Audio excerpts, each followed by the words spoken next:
Actually దీంట్లో ప్రభాస్ గారు చిన్నప్పటికే act చేశాను ఇంట్లో మీరు ఆల్రెడీ ప్రభాస్ చిన్నప్పుడు క్యారెక్టర్ చేస్తున్నా అన్నారు కదా, ఏ విధంగా ఉండబోతుంది అసలు?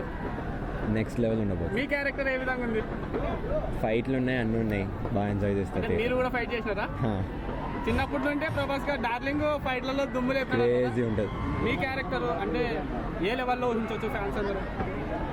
ప్రభాస్ గారి క్యారెక్టర్ భైరవ అనేది చాలా షేడ్స్ ఉన్నాయి, చాలా వేరియేషన్స్ ఉన్నాయి, అందరు ఎంజాయ్ చేస్తారు 100%. ఈ బుజ్జి రోబో ఏ విధంగా క్యారెక్టర్ క్యారీ చేయబోతుంది? బుజ్జి భైరవ ఎట్లా అంటే వాళ్ళ ఒక బెస్ట్ ఫ్రెండ్స్ లాగా. బుజ్జిని ఇన్వెంట్ చేసిందే భైరవ అన్నమాట. సో వాళ్ళ మధ్యలో ఉండే bonding it's like best friends అన్నట్టు. బుజ్జి లేకుండా భైరవ లేదు, భైరవ లేకుండా బుజ్జి లేదు. వాళ్ళిద్దరు వేరే లెవెల్ అంటారు. అంటే బుజ్జి భైరవని కాపాడుతుందా ఈ సినిమాలోనా? అంతకు మించి అది సినిమా చూసి మీరు తెలుసుకోవాల్సిందే అంతే. అంతే.